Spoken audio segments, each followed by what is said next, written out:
I'm a sand sculptor, or at least that's the main thing I sculpt with. And at the moment I'm up in Broome doing a sand sculpture for the Chinatown revitalisation. In pindan, which is one of my favourite sands to work with because it's the colour of the country we're in, and it's also lovely to work with. It's quite fine and has a pretty high clay content, so it's difficult to work with, but it's really nice to work with at the same time.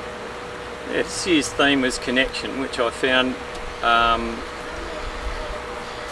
quite tricky because they were sort of saying, we want you to talk about with the work connection between the various different cultural and linguistic groups, and the connection between the history and the present, and between commerce and culture, and there's a lot to encompass in a pile of sand.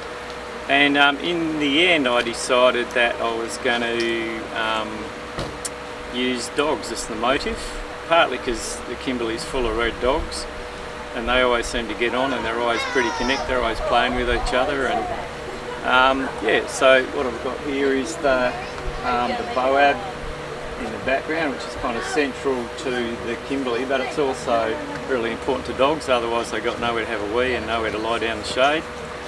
And then there's a whole series of dogs sniffing each other's butts, which is kind of how they connect and how they meet each other and establish their connection and their friendships and stuff. And it's also kind of a bit cheeky, which, you know, that's what I like. And at the front I've actually got a depiction of a dog chewing on the last remains of the sorting shed. So the site we're on was the site of the sorting sheds, the old sorting sheds in Broome, and apparently the guy who owned them knew that the heritage listing crew were coming and demolished them on Sunday night, the day before the heritage crew arrived. So I've got a kind of gnarly looking dog chewing up the last remains of the sorting sheds, which it's kind of not specific, but if you look and you know, you'll see that it does say sorting sheds. So that's just, more or less, that's his butt there, and there'll just be another little snout going up there.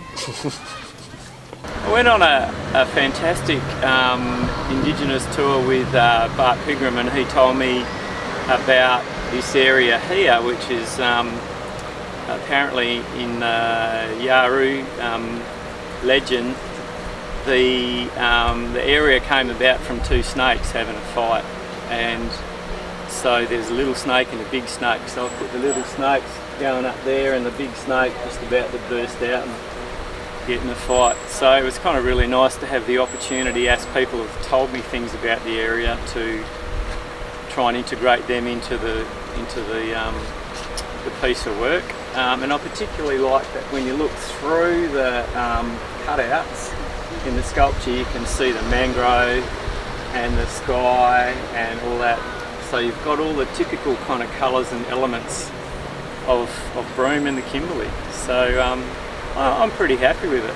It has made me really realise that next time I come up this way, if I do another sand sculpture in Broome, I'd really like to either come up earlier or work with the historians or the Indigenous people from up here and make it, the design and possibly the construction, more inclusive. I mean, by its nature, sand sculpture is pretty inclusive. Kids come and play, and I've had quite a lot of people join in. There's a lady, I think she was German, the other day came down and spent about 3 hours helping me carve the dog. And I really like that, but I'd like to, I feel almost like some of the things I've found out since I've been up here, I should have somehow found out before I got here. So yeah, but I'm having a great time and loving it. And interestingly, the sculptures seem to last pretty well. The pindan is very fragile when you're working with it. It's really hard. Once the clay in the pindan sets, it goes really hard. So it's it can even withstand a bit of rain, and once it goes really hard, apart from the little sticky out bits, it withstands vandalism pretty well. The one I did last year, I believe, only got taken out in the last couple of months. So yeah, and it's also just,